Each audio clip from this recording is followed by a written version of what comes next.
ஸ்ரீ குருபியோ நமக. அணுமானமும் அனுபூதியும். அணு என்பது ஒவ்வொருவர் உடம்பிலும் குடிகொண்டிருக்கும் நுட்பமான ஒளி பொருந்திய உயிராகும். மானம் என்பதற்கு கணிப்பு என்று ஒரு பொருள் உள்ளது. மனதில் எண்ணங்கள் எழாமல் கணிப்பு என்பது உருவாகாது.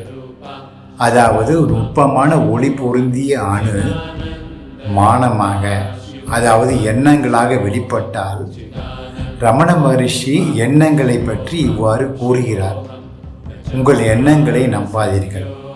நான் உடல் என்பது ஒரு எண்ணம், நான் மனம் என்பது ஒரு எண்ணம், நான் செய்பவன் என்பது ஒரு எண்ணம், கவலை என்பது ஒரு எண்ணம் மட்டுமே, பயம் என்பது ஒரு எண்ணம் மட்டுமே, மரணம் என்பதும் ஒரு எண்ணம் மட்டுமே. அதாவது இவ்வாறாகவே ஒவ்வொருவரின் ஆன்மா அல்லது உயிர் தோற்றம் எடுக்கும்.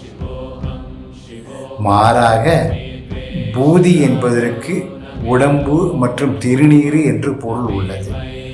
அதாவது அணு மானமாக கணிப்பாக வெளிப்படாமல் இருந்தால் அணு உடம்பாகவே வெளிப்பட்டு அது மந்திரமாவது நீரு என்று திருஞான சம்பந்த பெருமான் பாடிய பதிகத்தின்படி ஒவ்வொருவரின் உடம்பும் மந்திரமயமாகவே தோற்றமெடுக்கும்.